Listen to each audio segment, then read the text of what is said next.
Olá, Caio. Como está? Tudo bem? Beleza?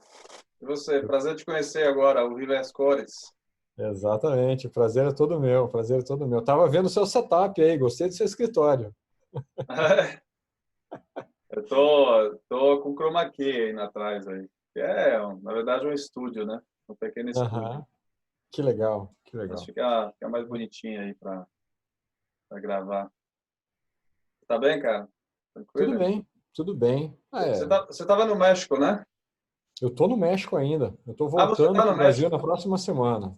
Ah, ok. Você tá com 2 horas a menos, né? Tô com 2 horas a menos. Tá muito claro aqui ainda, né? Tá super sol aqui. Ah, Aí já deve estar escuro, né? Porque é inverno. aqui já Imagino foi. que Você estava em Guadalajara ou você está em México mesmo, Cidade de México? estou em Guadalajara. Estou em Guadalajara, estado de Jalisco. Aham. Aí o Júlio já conectou aí também. O Júlio, deixa eu ver se o Júlio quer entrar aqui também.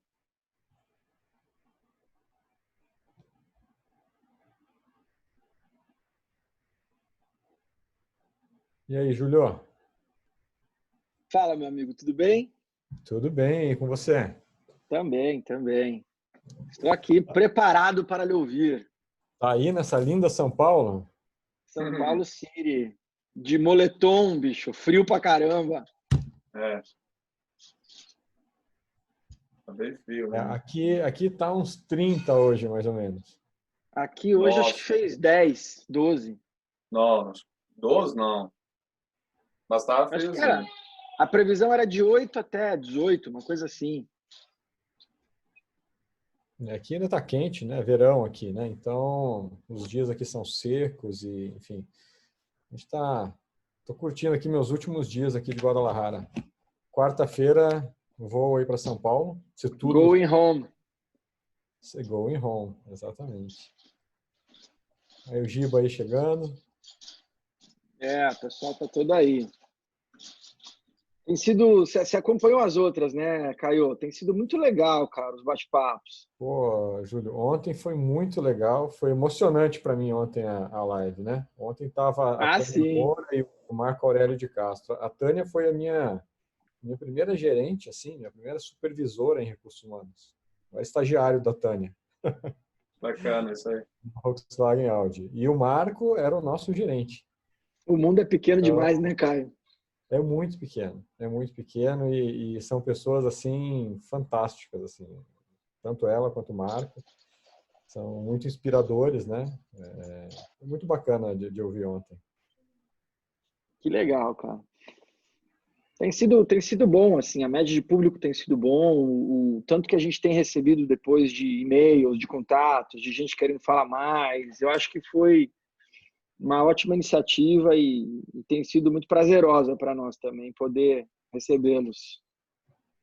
Eu acho que nesse momento, né, e um pouco até do que a gente vai falar daqui a pouco, né, a gente não pode se isolar, né? Acho que Não, não tem a como. grande questão é não se isolar e aprender a conviver nessa nova realidade mesmo, né? Eu não gosto desse novo normal que as pessoas falam, né? Mas, enfim, é uma nova realidade, né? Uma realidade diferente, enfim, com coisas que evoluíram e a gente tem que abraçar isso, né? Abraçar a mudança, né? Então, enfim, e tem que estar conectado, né? Liga para o amigo, faz um jantar online, Remoto? enfim, faz alguma coisa, né? Só não fica escondido aí atrás da tela, né? É, Não, não tem como.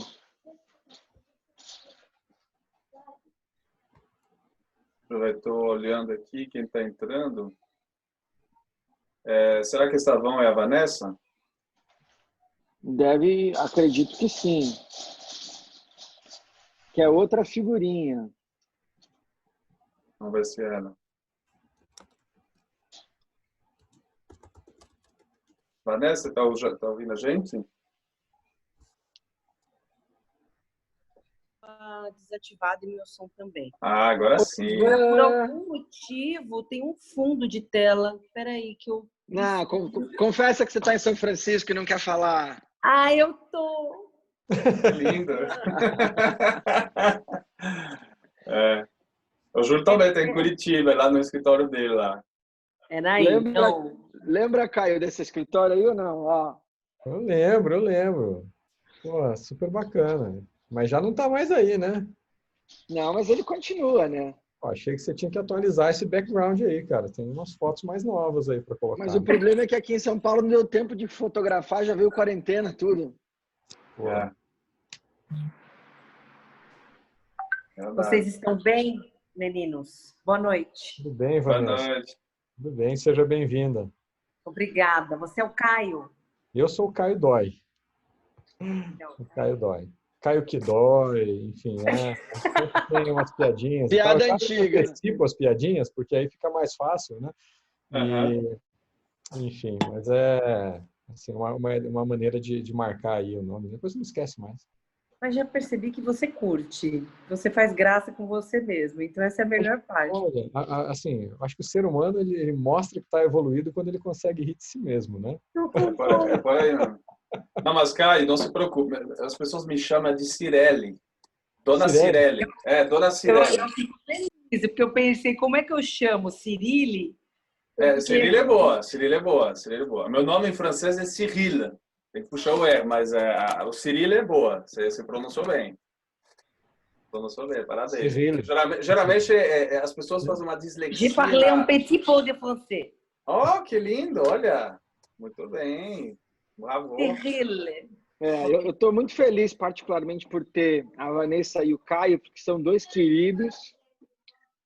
São duas pessoas que eu gosto muito. O Caio eu conheço há muitos anos, a Vanessa nem há tantos. Mas que tem umas histórias muito legais de bagunças que já fizeram aí nesse mundo corporativo, de reinventar as coisas. E eu estou ansiosíssimo para ver o bate-papo de vocês. Eu também. Também estou. Estou feliz porque eu e o Júlio, a gente se conheceu num momento muito especial, que foi a junção de Headhunters para falar de mulheres, de equilíbrio no mundo corporativo, homens que apoiam mulheres. Acho que é mais relevante ainda do que falar da participação de mulheres, porque o apoio já é 50%. E aí a gente, desde então, a gente troca mensagens, a gente flerta, mas não faz nada juntos, né? E fazer essa live juntos é concretizar, né, pós o almoço, uma atividade especial. Sem dúvida. Legal.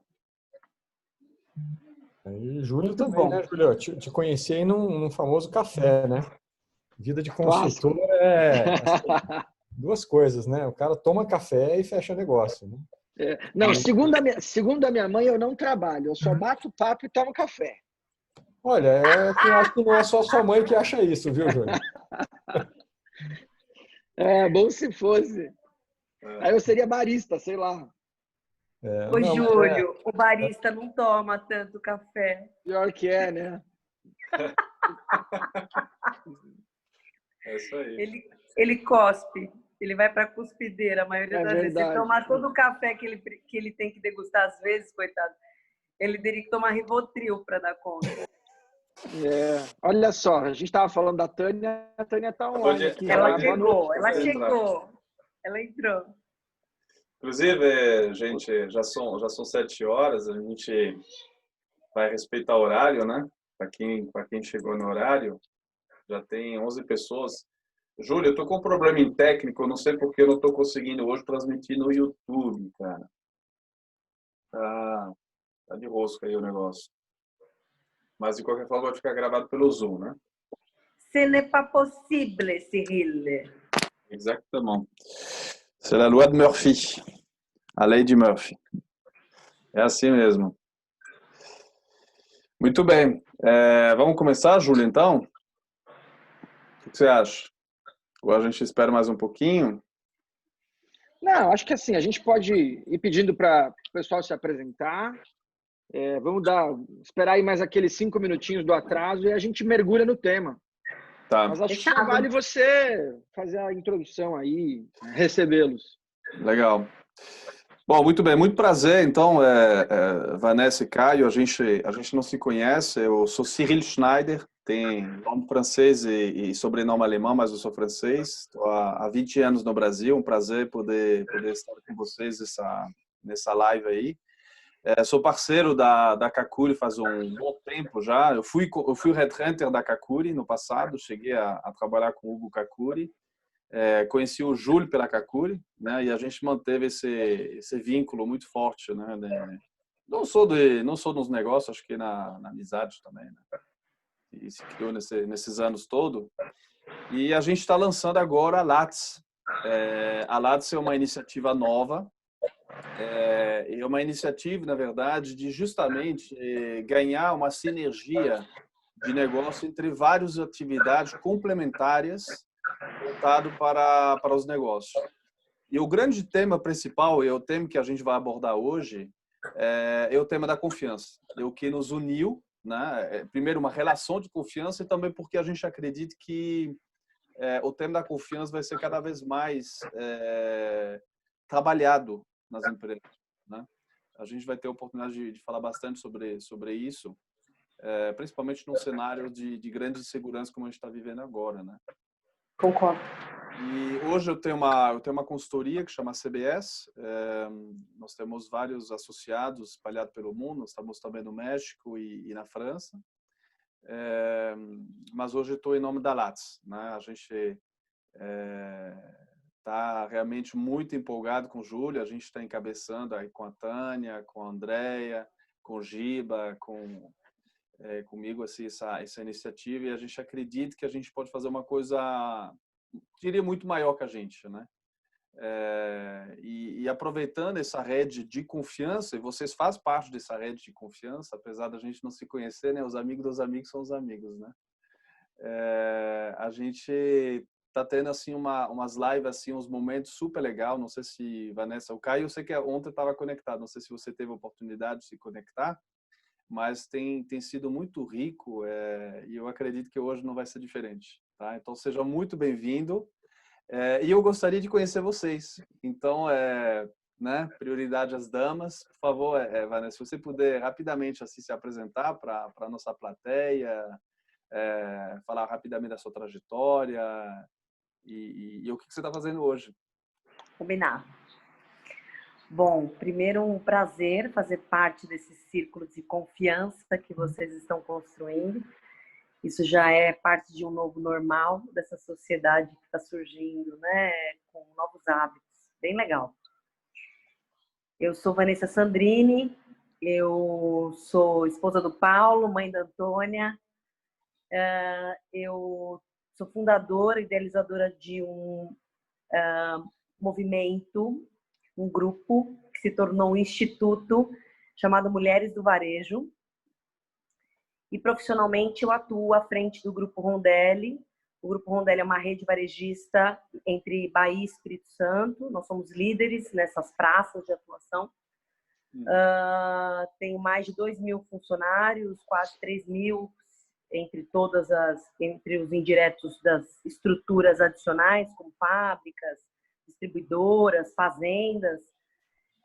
Meu desafio tem sido equilibrar ser executiva, ser uma mulher de propósito, com um propósito sobre mulheres, minha família em São Paulo e eu fico na Bahia.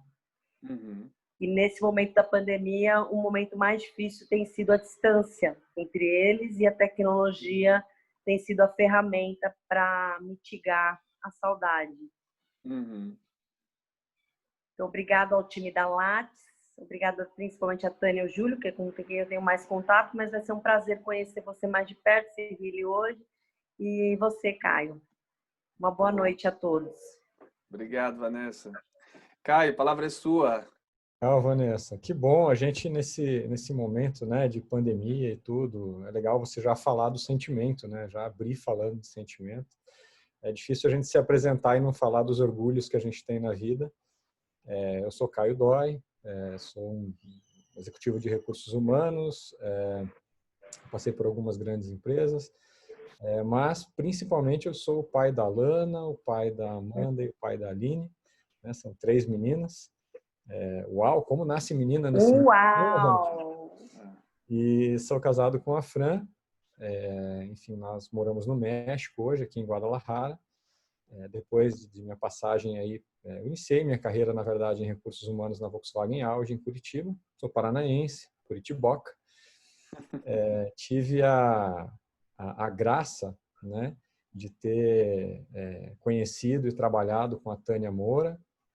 De verdade, foi a minha primeira gestora em recursos humanos, com o Marco Aurélio Castro. Isso faz, acho que uns 2 anos, né, Tânia? Enfim, você não está aqui, mas a gente vai preservar as idades de todo mundo aqui hoje. E também com o Marco Aurélio, ele era o nosso gerente executivo. E ontem tivemos aí um momento, para mim, emocionante, né, de ver 2 mestres meus aqui conversando e dividindo e inspirando, como sempre fizeram comigo, e agora virtualmente a gente tem essa possibilidade, né? Então, passei pela Volkswagen Audi, depois eu fiz alguns anos de HSBC, por estar em Curitiba, depois HSBC Global Technology, na minha primeira função de diretor de recursos humanos, depois 5 anos aí, depois disso a United Health Group, a empresa que comprou a Mil no Brasil, né? Com a criação da Optum, e mais recentemente aqui no desafio aqui na Kraft Heinz no México, né? Eu fico em Guadalajara, temos operação aqui por todo o México, e um grande desafio de turnaround, né? Foi o que a gente conseguiu tocar aqui 2 anos e um pouquinho menos de 2 anos e meio, mas muito, muito feliz. Honrado e feliz aí pelo convite do Júlio, do Cyril, para estarmos aqui hoje e vamos aprender. Eu acho que a grande sacada de a gente estar no meio dessa pandemia é continuar conectado e aprendendo, né? Então, obrigado pela oportunidade aí, a Lattes, e enfim, é isso. Muito bom, Caio. Muito legal. Então, os 2 temas que eu queria tocar hoje, a gente está falando, né? O tema é a urgência da reinvenção, né? E na teoria a gente sabe que as coisas sempre são simples, mas na prática a teoria é outra, né? É bem famoso. E o que a gente gostaria de escutar de vocês é justamente o que vocês estão fazendo. Ou seja, sair dessas teorias que todo mundo traz, né? O YouTube está cheio justamente desse tipo de boas ideias, mas a gente queria entender o que vocês estão fazendo hoje, justamente nesse momento em que a gente está vivendo um momento de muita insegurança, em todos os níveis, a nível emocional, a nível financeiro, incerteza com relação ao próprio mercado, com relação à saúde, né? Uma crise sanitária mundial sem precedente, né? Uma coisa inédita realmente nessa amplitude no mundo. Então, tudo isso traz realmente uma sensação, né, de medo, diria, né? Como que vocês estão lidando com isso? E eu deixo, talvez, o Caio, né, que você que está também no México, como que você está vendo essa situação no México? Como que você faz esse paralelo com o Brasil? O que vocês estão fazendo atualmente com relação a isso para manter o moral das tropas, né, como a gente fala? Sim. Então, aqui no México, na verdade, a pandemia ela se comporta de uma maneira muito parecida com a maneira que está se comportando no Brasil, né? É uma velocidade um pouco diferente, né? A pandemia chegou no México, foi reconhecida, vamos dizer assim, umas 2 ou 3 semanas depois do que aconteceu no Brasil, mas a história vai se repetindo, né? Enfim, com posicionamentos aí um pouco incongruentes, né? Entre políticos, entre a sociedade, efetivamente, uma resistência das pessoas de efetivamente fazer o que é necessário, né? Mas no momento, o que a gente vê aqui é o medo, né? E no Brasil também, e é o medo da contaminação, é o medo de perder emprego, é o medo de perder as pessoas que a gente ama, né? E é o medo de morrer. Eu acho que essa é o grande ponto, né? É um medo real, é um movimento, eu diria que é um movimento legítimo, né, das pessoas terem medo. Ontem, na live que eu ouvi aqui, eu ouvi um dos palestrantes falar que a atitude contra o medo, ela ou é correr, né, ou enfrentar, enfim, né, mas é de nunca deixar que isso nos congele. Então, quando eu penso aqui no que a gente está fazendo efetivamente, dentro da companhia e na sociedade, é buscar um papel ativo, né? É buscar um papel ativo, é ser o primeiro a tomar ações se necessário, o de comunicar as ações que você está tomando de uma maneira extremamente transparente e verdadeira, é ser ativo na oitiva, né? Ou seja, em ouvir as pessoas, Não espere as pessoas terem problemas para procurá-lo ou procurar a companhia, enfim. Ou abra canais, nós abrimos muitos canais aqui para ouvir as pessoas, eletrônicos, canais por telefone. Uma coisa que não estava implementada na companhia e que a toque de caixa nós conseguimos muito rapidamente implementar foi um EAP, né, um programa de assistência pessoal e que está funcionando muito bem. Então, o papel aqui, eu diria, e o que fazer, principalmente é se tornar ativo, né? É não deixar o medo efetivamente congelar, é ser transparente nas relações, efetivamente falar para as pessoas o que está acontecendo. Em última instância, Cyril, eu diria que é tratar as pessoas como adultos. Eu acho que esse é o grande ponto, né? A gente tem que cuidar das pessoas, é importante, mas elas querem ser respeitadas, elas querem ser tratadas como adultos. Eu vou te dizer que isso funcionou muito bem, né? Está funcionando muito bem na companhia.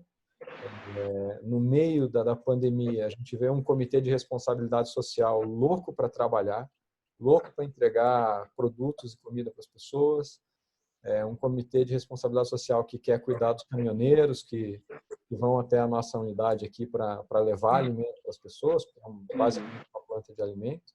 Então, assim, eu diria que a grande sacada para esse momento é enfrentar o nosso medo da maneira que for necessária, da maneira que for possível, ser ativo e ouvir. Eu acho que isso são as 3 coisas principais aqui que a gente, como companhia, fez aqui no México. Que legal, assim, dentro da dimensão, uma das dimensões da confiança é a empatia, né? Quando você fala de escutar, eu fico muito feliz, né, de escutar isso, na verdade, uma empresa, vocês são muito grandes, né? E eu desafio para uma empresa grande, às vezes é mais fácil para uma empresa familiar, uma empresa pequena, onde todo mundo se conhece, você manter essa conexão com as pessoas. Mas para uma empresa grande não é tão óbvio, né? De você manter esse contato. Então, eu acho que parabéns por isso. Acho que é uma iniciativa muito boa. Eu acho que esse momento da empatia, os líderes, é o momento para se destacar pela empatia, né? Acho que uma grande oportunidade para quem é líder nesse momento mostrar justamente que ele está conectado com a sua equipe, deixar de ser o chefe, né, que mandava e que ficava lá cobrando e esperando que as coisas sejam feitas para ele e começar a se colocar mais a serviço, se conectar mais com as pessoas, né? Vanessa, Você comentou da confiança, né, Silvio? Nesses momentos, apesar das dificuldades e adversidades que nós temos, é um momento de construção, né? É um momento de construção de confiança, um momento de construção de engajamento das pessoas. Isso vai passar exatamente pelo que você está falando. É sobre a perspectiva do líder, a parcela, né, a competência do líder de inspirar as pessoas, né? É de realmente muitas vezes ser o primeiro, né? É como a gente sempre fala, né? O sargento, ele não manda as pessoas, né? Ele vai junto com as pessoas, né? Ele anda junto com a tropa. Então, é um momento, sim, da liderança que já está preparada a se levantar e da que não está preparada se levantar também. Antes de passar a palavra para a Vanessa, tem outro ponto que você falou, quando você falou de tratar as pessoas como adulta. Dentro da confiança, existem 7 dimensões, né? A gente falou da empatia, uma delas. E uma outra dimensão muito importante da confiança é o livre-arbítrio. E o livre-arbítrio é a dimensão da confiança que justamente te diz, ok, você pode fazer o que você quiser, mas o livre-arbítrio é o quanto você se responsabiliza pelas ações que você faz. Ou seja, isso é ser adulto, né? É você assumir a responsabilidade das suas ações, né? Então, é dizer para as pessoas, você faz o que você quiser, mas você assume as suas responsabilidades. Você está disposto a infectar, de repente, a sua família se você não usa uma máscara? Né? Então, acho que é legal isso também, isso aí, de responsabilizar as pessoas, né? De tratar as pessoas como adulto. Né? Eu queria passar a palavra para a Vanessa. Vanessa, você trabalha quase que eu diria no olho do furacão, porque varejo vocês estão na linha de frente, né? Diretamente em contato, vocês não pararam, imagina. E me conta um pouco como que está sendo isso para vocês. Eu estou achando super curioso porque a gente está numa live super próspera, né? De 2 pontas que de fato, só ampliaram o escopo. Tem muitas empresas que os executivos estão em casa, tentando pensar como será. E no nosso caso, acho que Mondelez e varejo, nós não tivemos esse tempo do como será, né? Está sendo da mão para a boca, né? Uma expressão bem popular aqui no Brasil. Tem sido um dia depois do outro, e dentro do mesmo dia são vários dias. Para quem está deste lado que eu e o Caio estamos. Então, acho que a gente tem aqui um lado do negócio que é privilegiado, falando de questões econômicas nesse momento da pandemia. Falando agora, né, sobre o momento, o que a gente está vivendo, né, o que a gente fez, como é que a gente passou por isso, sendo bem sincera, Cirili, qualquer CEO que você conversasse do varejo até o dia 16 de março, sobre quais eram os planos dele, era crescer a participação de mercado, aumentar lucro, promover inovação e gerar receita. Esse era o foco de qualquer CEO do varejo que você conversasse. Do dia 16 de março, um dia fatídico, para frente, as atribuições desse CEO mudaram do dia para a noite. Então, ele passou a ter que, primeiro, antes de falar de gerar receita, de promover inovação, ele teve que gerar segurança. Então, no varejo, é muito complexo isso para a cabeça dos CEOs em geral. Eu me sinto uma líder vanguardista dessa geração do varejo, que priorizo gente a qualquer outro KPI que eu defina para as entregas junto ao conselho de administração. Mas eu sou uma exceção. E posso dizer assim, conto em uma mão quantos faziam isso até o dia 16 de março. Então, para os líderes, foi um movimento muito crítico de mudar o jeito de pensar. Cuidar de gente foi prioritário. E gente em duas pontas. Gente, nossos colaboradores e os clientes. Então, os colaboradores passaram a não ir trabalhar. E a não ir trabalhar num volume, numa quantidade de gente que era impossível operar. Então, aquilo que parecia uma felicidade sem limite, né? Assim, o varejo está faturando super bem, né? Porque as pessoas estão comprando. As primeiras semanas, nós vivemos o dilema entre querer vender tudo que a gente podia vender, prover segurança dentro das lojas e ter equipe para dar conta daquilo. Então, aquelas 2 semanas, elas foram muito difíceis. O varejo não tem a habilidade, não é uma área, né, uma indústria que tem planejamento de 2 anos, onde as coisas elas acontecem de uma forma muito estruturada, e eu imagino que na indústria isso também tenha sido um impacto grande, mas imagina que a curva de demanda de mercadoria do varejo, ela passou a sofrer oscilações todos os dias. Então, eu tive produtos que saíram de um crescimento de 5% para 300% durante a semana da pandemia. E eu não estou falando de álcool gel, né? Que poderia parecer óbvio, né? Não, foi o álcool gel que cresceu. Não. Foram itens desde necessidade básica, tem o famoso papel higiênico, que para mim fazendo uma piada, assim, ele pode para mim se tornar um case sobre o porquê, onde vivem, como comem as pessoas que compraram mais papel higiênico do que elas são capazes de usar em um ano. Porque foi muito incrível a alta curva. Assim, tô brincando, mas assim, é que foi muito grande. E o papel higiênico não parou de crescer. Então, eu achava que ele deu um efeito manada, né? Nesse negócio de papel higiênico, né? Ele foi um produto icônico e cômico do momento da pandemia. Mas outras cestas foram muito impactadas. E a gente sentiu essas cestas sofrendo mudanças ao longo conforme a pandemia crescia, a cesta também mudava. Então, você imagina fazer previsão de demanda de uma cesta de produtos que estava acontecendo diariamente. Eu faço pedido, eu tô aqui na Bahia, eu faço pedido para a indústria para 15 dias. Então, assim, o meu é de 15 dias para a indústria se preparar para me atender. E eu podia ter uma ruptura ali no ponto de venda que levaria 15 dias para ser sanada, sem eu saber se esse mesmo sortimento seria o sortimento dali a 15 dias. Então, como que a gente sobreviveu a isso? Eu criei um comitê de crise inicial. Aqui a gente tem a vantagem de trabalhar com um CRM muito forte, foi uma das vantagens para o grupo. E eu fui observar o comportamento do consumidor dia a dia e ajustamos as curvas de abastecimento conforme o comportamento do consumidor diário. Então, eu parei de olhar como é que o consumidor comprava em janeiro ou no mesmo mês do ano anterior. Eu passei a olhar a pandemia como meu mapa de compras. E isso, na estrutura, tem um impacto gigante. Então, vou falar de algumas coisas que foram cruciais. Por exemplo, a gente está falando de cuidar de gente, de investimentos no cuidado de gente.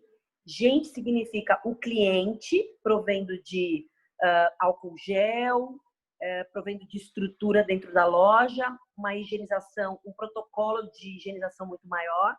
Os nossos colaboradores, eu garanti que eles estejam lá na operação, mas tem um custo financeiro de tudo isso em um varejo que já vinha trabalhando com margens super achatadas.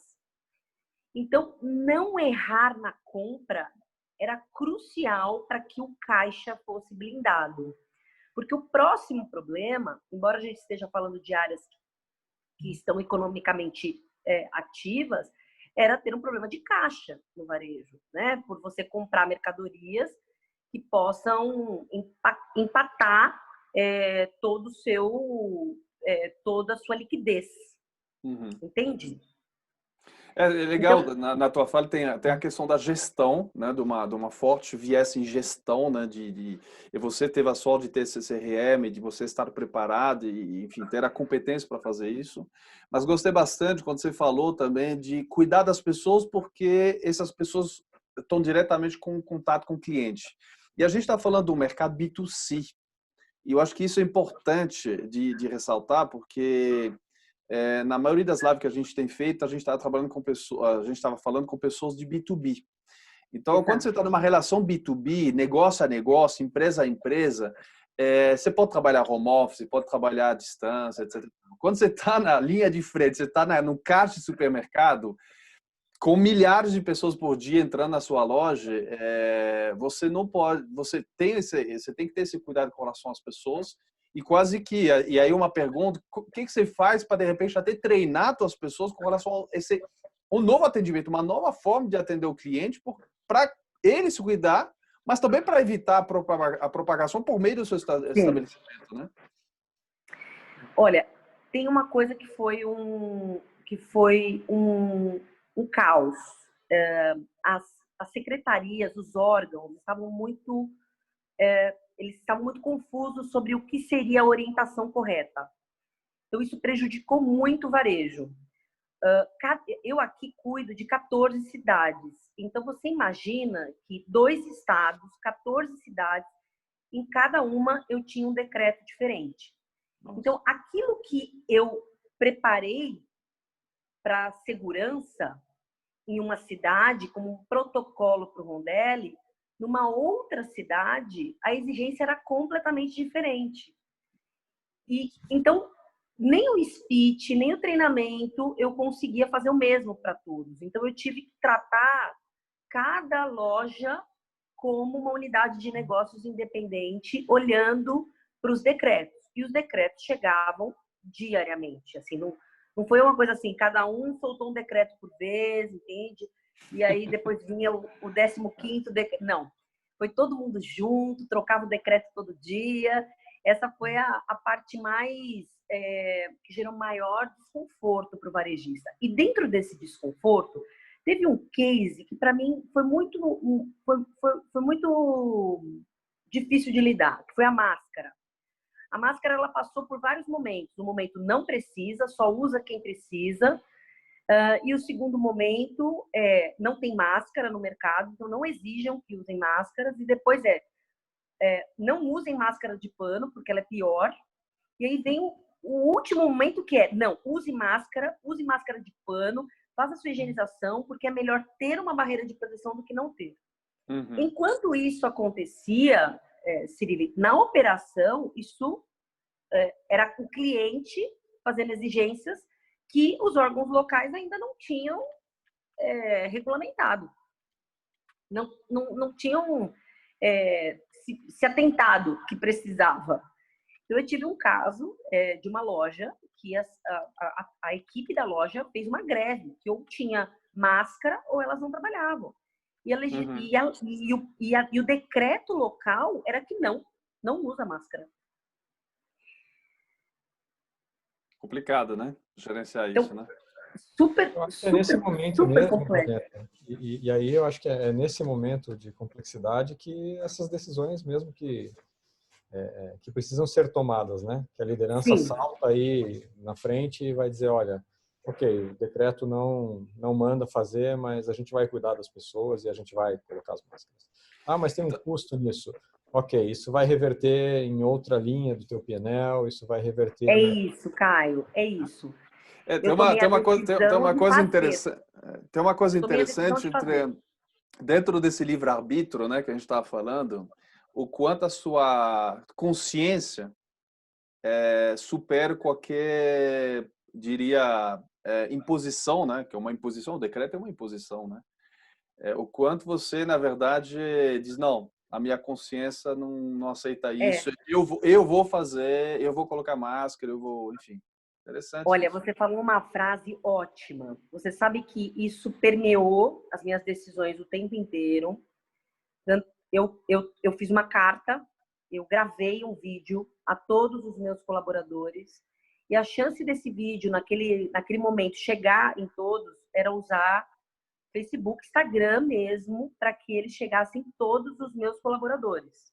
Uhum. E eu disse a eles sobre as medidas que nós tomaríamos, independente de decretos. Eu tomei a decisão de me colocar à disposição deles.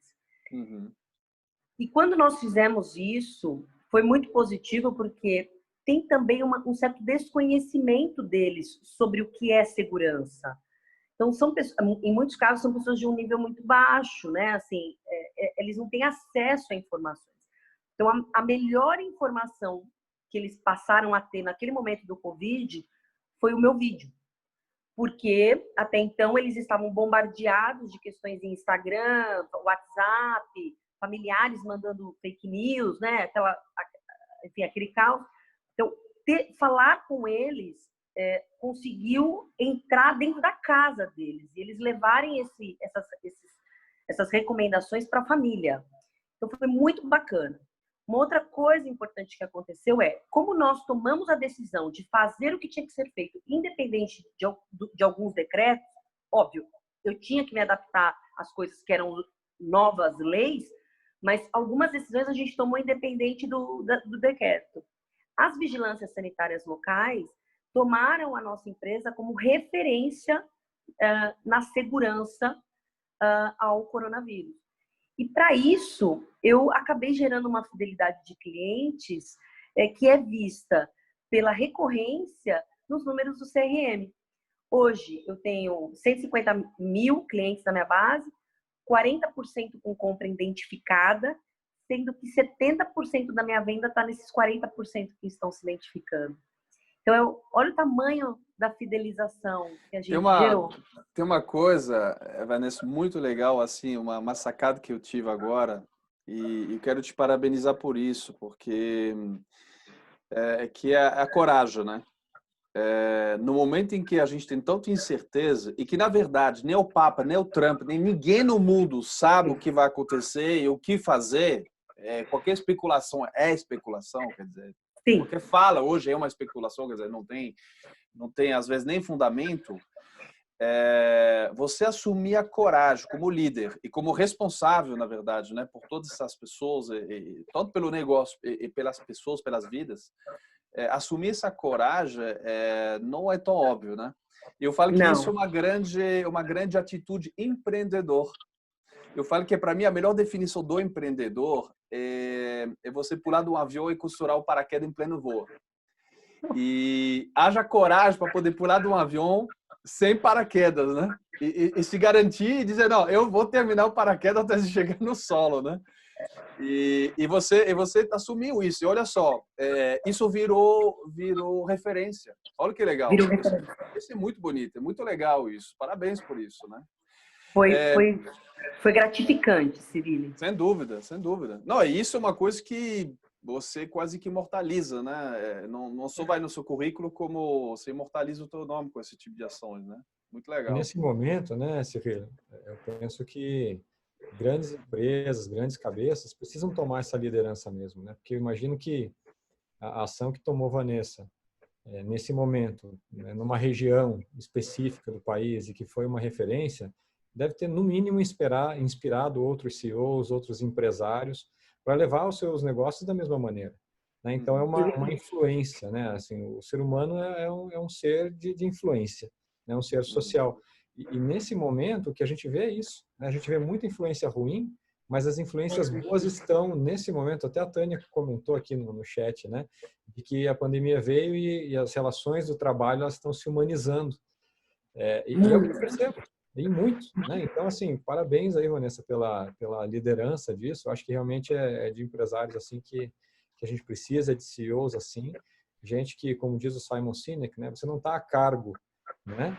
Você está a cargo das pessoas. Você não cuida do cliente, você cuida das pessoas que cuidam do cliente. E fazer isso bem feito é uma arte. Sabe que uma das frases que me norteou, eu tinha lido em uma dessas postagens, né, que falava assim: por nós, pelos que precisam de nós, devemos enfrentar os nossos medos. Porque nessa situação que a gente está vivendo, não tem nenhum protocolo que diga como agir. Então, é profundo isso, né? A gente se reinventar sem ter referências. E usar o medo como uma alavanca para tentar. Mas olha que interessante, Vanessa. Na definição da coragem, a coragem não é a isenção do medo. Às vezes as pessoas se enganam. O corajoso é o cara que tem medo, mas que tem fé suficiente, fé no sentido de acreditar, tá? Não estou falando de Deus. A fé na competência de acreditar numa coisa que você não pode materializar. A pessoa tem fé suficiente para acreditar que vai superar o desafio. E aí ele cria coragem. E mesmo sem saber, sem ter nenhum dado, sem ter nada que vai nos provar de que vai dar certo, a gente acredita, né? A gente tem essa fé que faz com que a gente se mova, né? Vanessa, eu queria escutar o Caio sobre justamente pegar essa questão da coragem e da questão da liderança. Como que você vê, Caio, numa grande empresa multinacional, às vezes a gente está num contexto muito burocrático, político até, né? Como que você vê essa questão de assumir coragem, assumir essa liderança, tomar decisões de repente fora dos protocolos, fora daqueles decretos, né? Como que você vê isso dentro do contexto de uma grande empresa? Bom, sem dúvida, é mais complicado de você ser dono do seu próprio negócio e tomar uma decisão, é mais rápido e tudo, né? Tem uma questão, como você comentou, até política, né, dentro da organização, na qual você precisa articular esse processo. E aí entra muito o papel de recursos humanos. Eu vejo muito um diretor de recursos humanos, enfim, um HRBP, por exemplo, com a responsabilidade de influenciar as decisões do negócio. Na verdade, até é a maneira que eu gosto de trabalhar, né? Então, é de realmente estar muito envolvido com o negócio e muitas vezes, eu acho que a Vanessa pode responder também depois dessa pergunta, mas uma posição de CEO é uma cadeira muito solitária, né?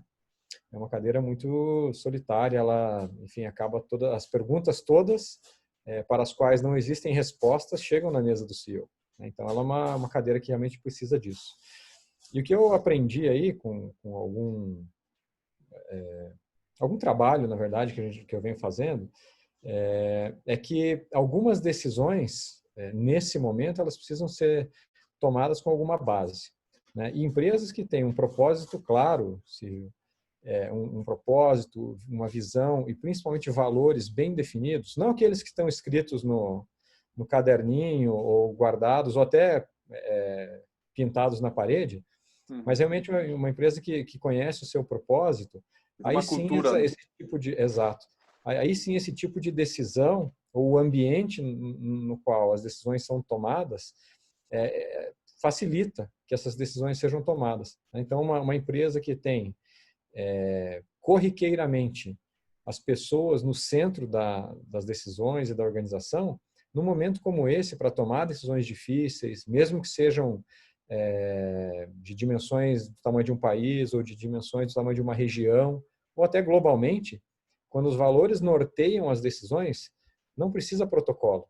Não precisa uma decisão do comitê executivo da Zâmbia, ou enfim, de onde seja, ou dos Estados Unidos ou da Europa, para tomar uma decisão, né? E, na verdade, é isso que norteia a decisão dos bons CEOs, né? São valores.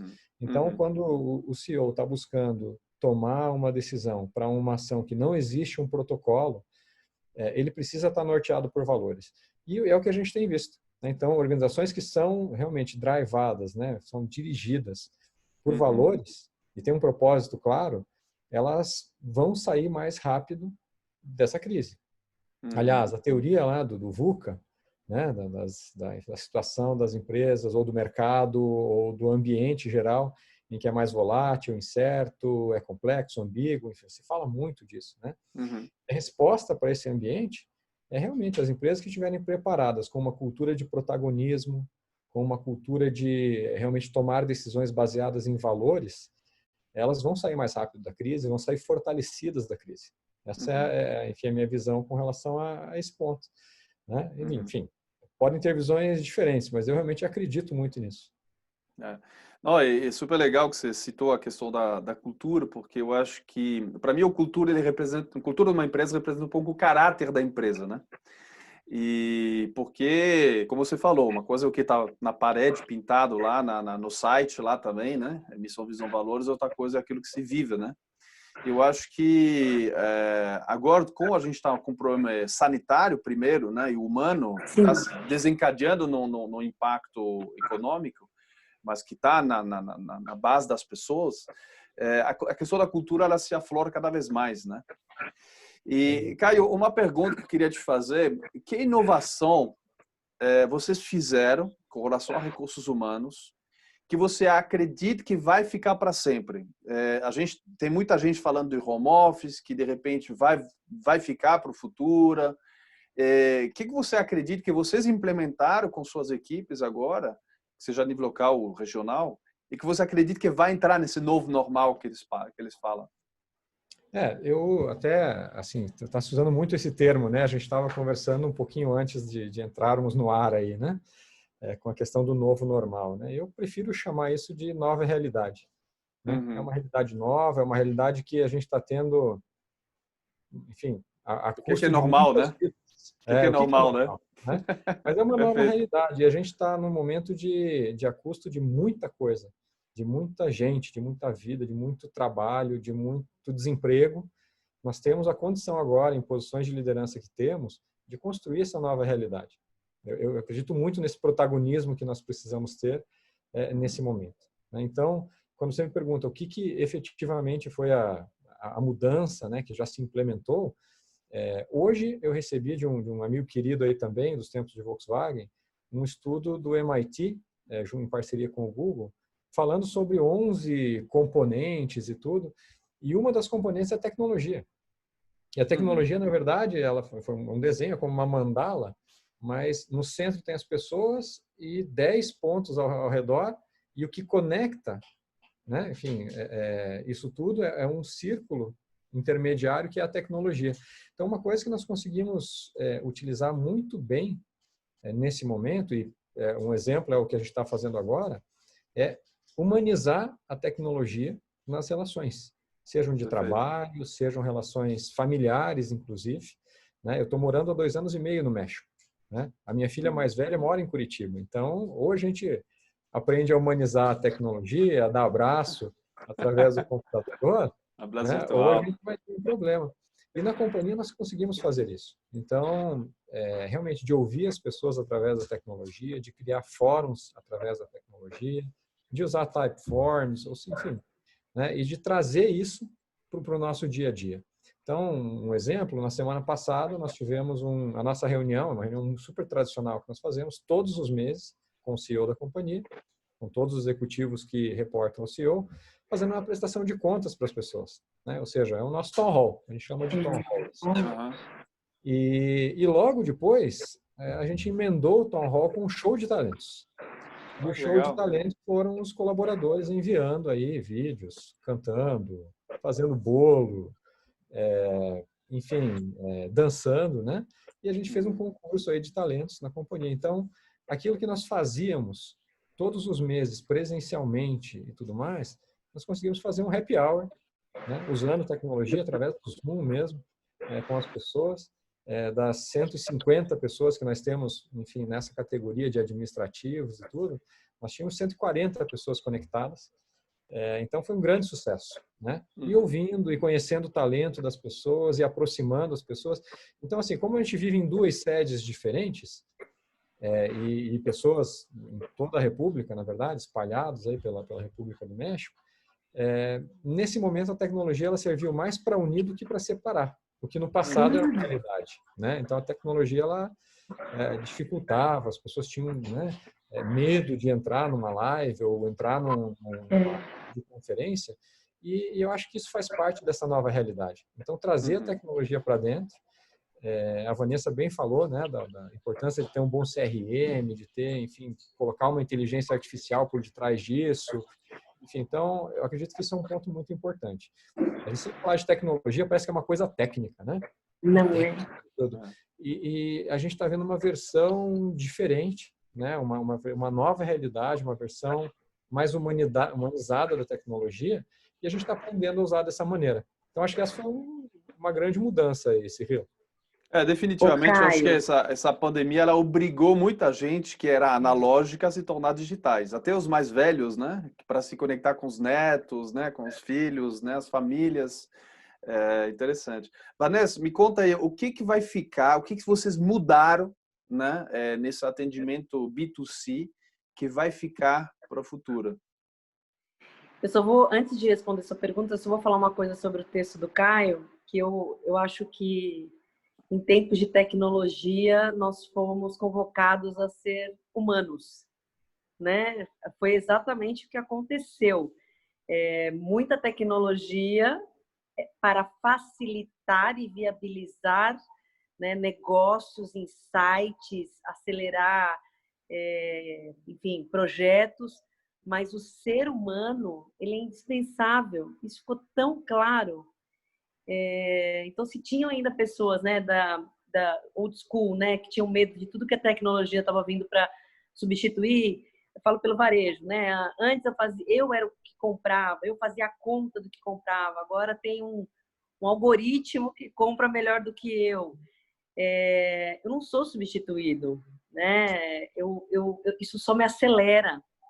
Então isso foi uma coisa incrível e que para mim foi um dos presentes da pandemia, e que o varejo se beneficiou, porque eu acho que ele era um dos business mais atrasados na inserção de tecnologia, principalmente nas reuniões virtuais. Teve que acontecer, teve que fazer, foi ótimo. Tem um gancho, Vanessa, assim, desculpe te cortar, mas tem uma coisa bem interessante que você está falando. Eu acho que assim, eu sou engenheiro mecânico, né, de formação, comecei minha carreira na indústria e sempre fui muito binário, né? E eu sempre fui apaixonado por robotização, etc e tal, e tecnologia, sempre fui muito conectado. E eu falo que quando você vai ter substituído toda a parte produtiva do ser humano, a única coisa que vai sobrar para o ser humano é justamente o relacionamento. Ser humano. O ser humano. Exatamente. E tem uma coisa interessante nessa relação, que é o seguinte: o robô ele pode se comunicar melhor que a gente, né? Porque ele vai conseguir fazer a leitura da gente, ele vai fazer um raio-x, enfim. Ele vai conseguir ter uma empatia boa com a gente, o robô. Mas tem uma coisa que o robô não faz. O robô não tem emoções.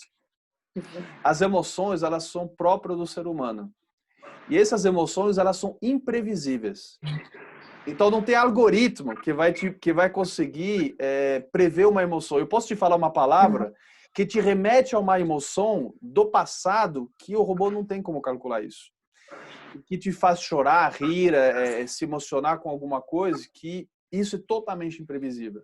Então, eu acho que dentro da relação cliente né, a relação cliente-fornecedor, a venda, né, essa relação humana, né, em que a gente está aqui também para poder viver emoções, superar os medos, né, criar coragem, desenvolver confiança. E eu acho que isso é super humano. Eu acho que o robô não vai substituir a mais inteligência artificial que a gente vai ter. Eu concordo. E acho que está muito claro isso para muita gente que estava com medo de ser substituído. Agora, vamos à sua pergunta. Sim, vamos lá. O que a gente fez e que vai ficar, né, Cyrille? Eu tenho uma certeza de que haverá uma enorme recessão no Brasil. Isso é fato. Então, nós, varejistas do varejo alimentar, estamos gozando de um momento diferente de outros varejos, né? Então, tem gente que fala, mas vocês estão vendendo, né? A gente está de porta fechada. Então, sim, de fato, o varejo alimentar ele está de porta aberta e está vendendo. Mas nós estamos ainda vivendo o medo do que virá e não sabemos o tamanho do que virá. Então, neste momento, sim, o varejo alimentar ele progride, mas o que vem por aí, né, de recessão, né, e a gente não saber quanto tempo a mais a gente tem de pandemia, quantas empresas ficarão de pé e o quanto isso irá impactar no orçamento das pessoas e o que elas irão comprar. Então, olhando para isso, após as 2 primeiras semanas do caos, que eu sou uma pessoa super planejadora, que eu não conseguia planejar, eu busquei um método de saída. Eu pensei, eu preciso pensar como é que a gente vai retomar. Então, se eu não sei o que vai acontecer, eu preciso começar a simular caminhos possíveis e me preparar de forma, inclusive, orçamentária para o pior. Eu preciso conhecer o que é o pior. E aí, nesse processo, eu pensei em 4 etapas que elas eram imprescindíveis para a pandemia. Seja o durante a pandemia e seja o pós-pandemia. Então, essas 4 etapas, divididas em cada etapa, 2 fases importantes. A primeira era gerir a crise. Então, assim, nada é mais importante do que fazer o que o decreto manda, o que está acontecendo, o álcool gel tem que estar lá, a máscara tem que estar lá. Então, assim, gerir a crise em si. Então, isso foi primeiro item da primeira onda. O segundo era, meu time tem que estar alinhado e tem que se sentir protegido e cuidado. Então, eu criei um escopo de ações direcionadas para o cuidado e o alinhamento do time. Então, feito isso, eu passei a primeira fase, que é a crítica, sabe? É a pandemia em si. Aí isso me permite pensar na segunda, que é como irá ficar o meu fluxo financeiro. Então, eu criei cenários possíveis de fluxo financeiro e comecei a pensar quem são os clientes que eu vou atender. Então, já olhando para dentro da minha base CRM, então, identificando o perfil por região. Então, não foi mais possível olhar de forma clusterizada, mas eu precisei olhar as lojas de forma individual, encontrando um comportamento de grupo. Então, vou dar um exemplo. Porto Seguro fechou. Eu tinha lojas que vendiam produtos para turistas, bons vinhos, bons queijos, para pousadas. Esse cliente não está lá. As pousadas não estão consumindo. a região vive disso. Então, o que será de Porto Seguro daqui para frente? Eu tenho que virar o portfólio dessas lojas por inteiro. Qual é o segundo pior cenário que poderia acontecer? Eu tenho 3 lojas nas imediações. Eu fecho uma, fecho 2, faço, entende? Então, esse foi um dos exemplos que a gente usou para a fase 2. A fase 3 é construir estratégias de vendas direcionadas ao momento do Covid. Então, assim, o que o Covid exige nesse momento? Então, o cliente quer receber em casa, ele quer receber de forma segura, ele quer que a pessoa que faça a entrega, né, passe a ele confiança. Quando eu vou na loja, eu quero ter a certeza que está tudo bem. Então, etapas para isso. Não tem folheto, não tem oferta. Então, quais são os mecanismos de oferta?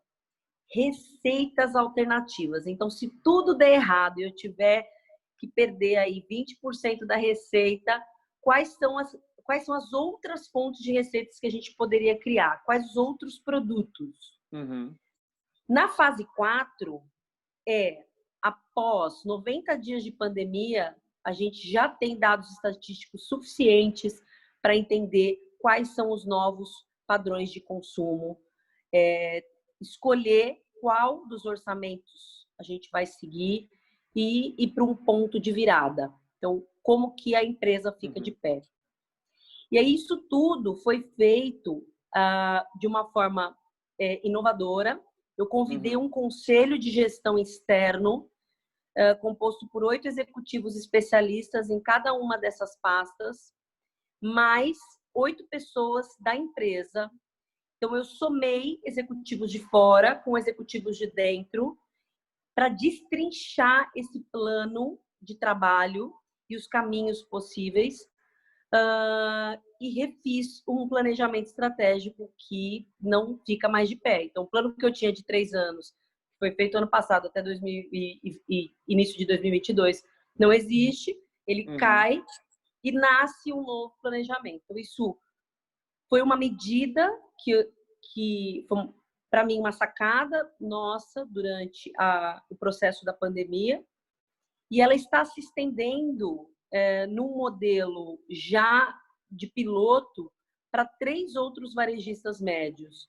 Então, que perceberam que isso poderia ser, de fato, o ponto da virada, né? Um modelo possível de mitigar todos os inconvenientes que a crise pode vir a trazer, sem surpresas. Legal. Ganhamos uma aula hoje, né? Só esses 4 pontos já é uma aula, já. Já estamos fazendo. Não, eu esqueci de anotar o último aqui. Você pode passar? Não, estou brincando. Muito bom mesmo.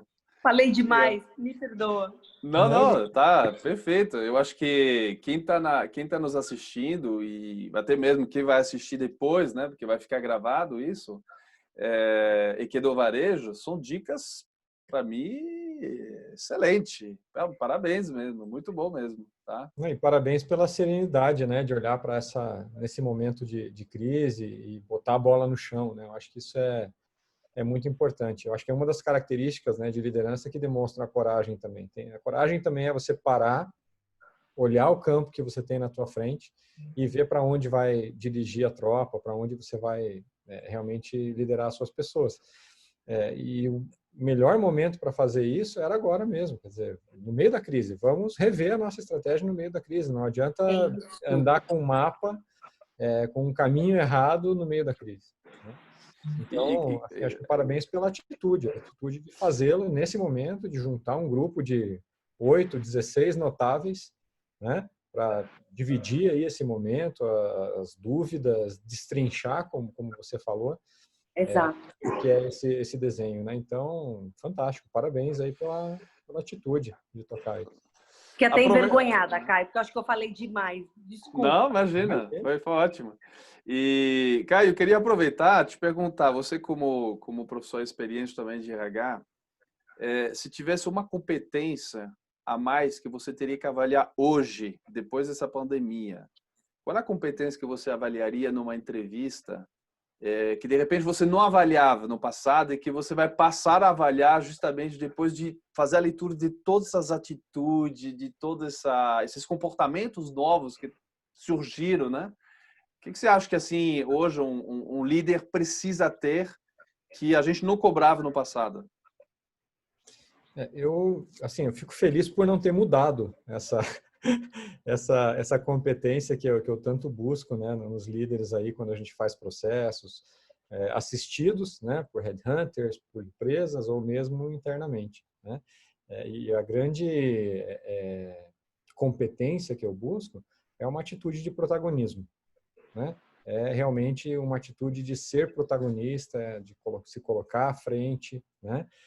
E mesmo quando você não sabe, mesmo quando você não sabe. Então, a atitude de não saber, e, aliás, a atitude de se colocar adiante, mesmo no momento de não saber e se capacitar e de buscar, a mim é fundamental. E não precisa ser só na liderança, na verdade, em todos os níveis, né? Então, para mim, isso é fantástico.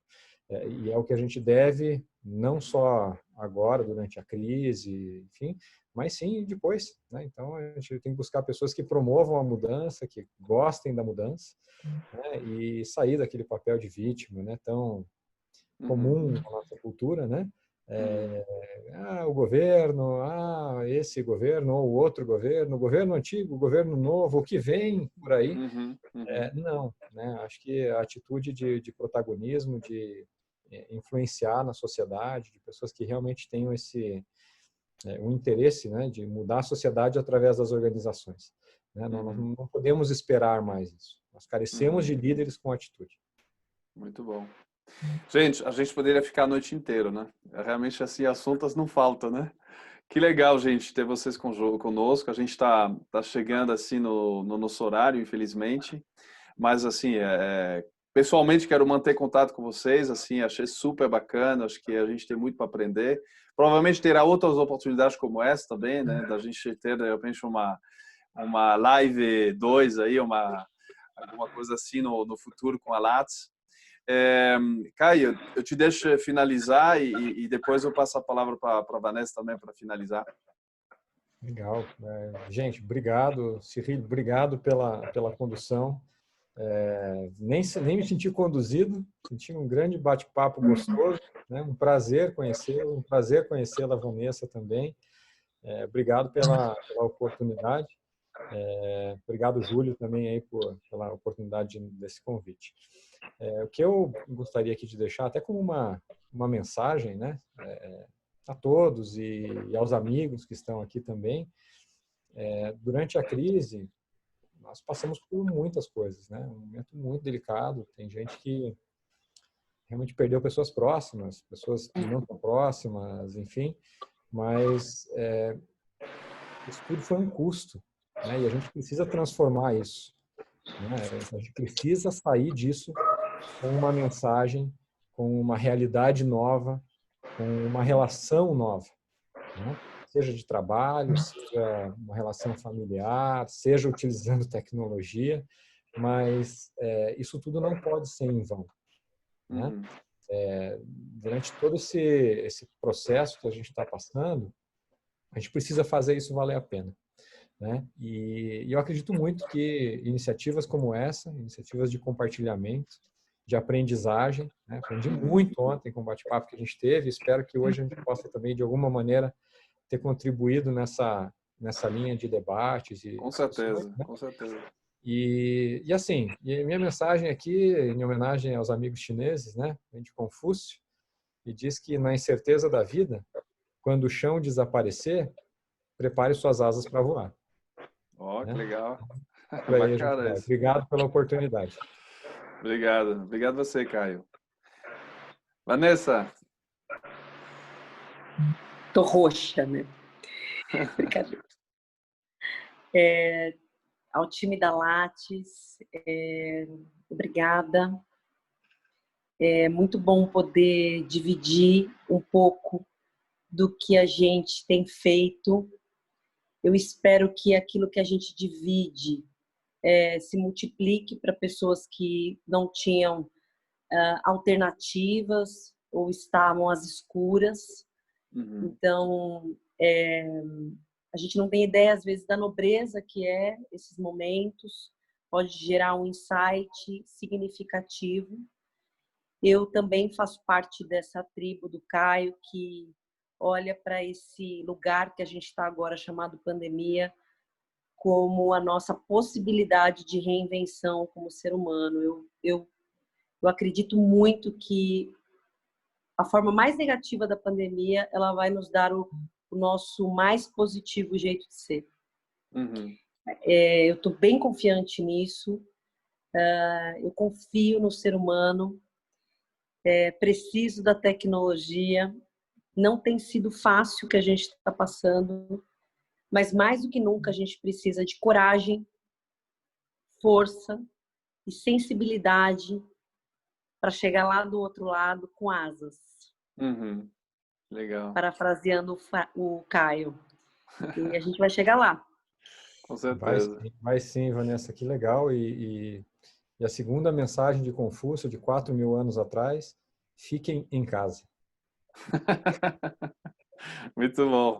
Muito bom, Caio, muito bom, Vanessa. Foi um prazer estar com vocês.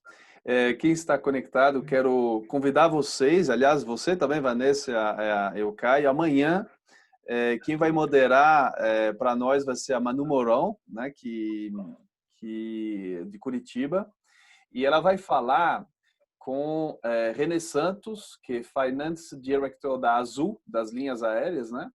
E a Elizabeth Souza Rodrigues, que é RH também da Vedacity, né? Do grupo Baumgart, né? Então, eu convido vocês a participar. A ideia é justamente manter esse formato bate-papo mesmo, mas um bate-papo muito rico. Quero parabenizar por vocês dois, realmente foi excelente. Então, quero agradecer mesmo em nome da Latse. E a gente espera vocês em breve, em outras oportunidades. Tá bom, gente? Muito obrigado novamente a todos. Obrigado, Cyril. Um grande abraço, viu? Abração. Tchau, tchau. Júlio, você quer finalizar, falar alguma coisa, Júlio? Não, só queria mais uma vez agradecer e dizer que a Lattes é sobre gente, e é por isso que a gente convidou gente para estar aqui conosco. E a gente também acredita nisso, que é olhando para essas pessoas, que é encontrando as melhores, que é desenvolvendo as que precisam, que a gente faz um mundo melhor, mais igualitário para todo mundo. Então, obrigado de coração pela presença, foi um prazer ouvir vocês. Muito bom. Um abraço em todos. Gente, uma boa noite a todos e até breve, então.